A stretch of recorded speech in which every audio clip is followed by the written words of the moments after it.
ఓం నమ శివాయ, శ్రీమాత్రే నమః.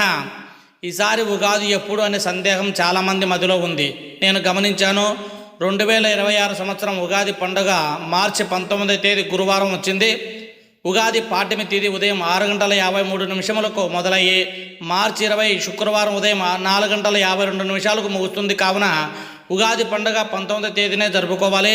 ఉగాది రోజు ఉదయాన్నే అభ్యంగన స్నానం ఆచరించి కొత్త వస్త్రాలు ధరించి ఇంటిని మామిడి తోరణాలతో అలంకరించుకొని షడ్రుచులు ఉగాది పచ్చడి చేసి నైవేద్యంగా సమర్పించి కుటుంబ సభ్యులతో కలిసి స్వీకరించాలి. పంచాంగ శ్రవణ వినడం, ఆలయాలు దర్శించడం, పెద్దల ఆశీర్వాదం తీసుకోవడం చాలా ఉత్తమం. ఈ కొత్త ఏడాదిని శుభప్రదంగా ప్రారంభించాలి. ఈరోజు శాకాహార భోజనం మాత్రమే చేయడం సాంప్రదాయం. కావున 50 మంది ప్రజలందరూ కూడా సుఖ సంతోషాలతో ఆయురారోగ్యాలతో నూతన సంవత్సరంలోకి అడుగు పెడుతున్న సందర్భంలో ప్రతి ఒక్క భక్తుడికి ఉగాది సంవత్సర నూతన సంవత్సర శుభాకాంక్షలు. ఆయుష్మాన్ భవ. ఓం నమ శివాయ.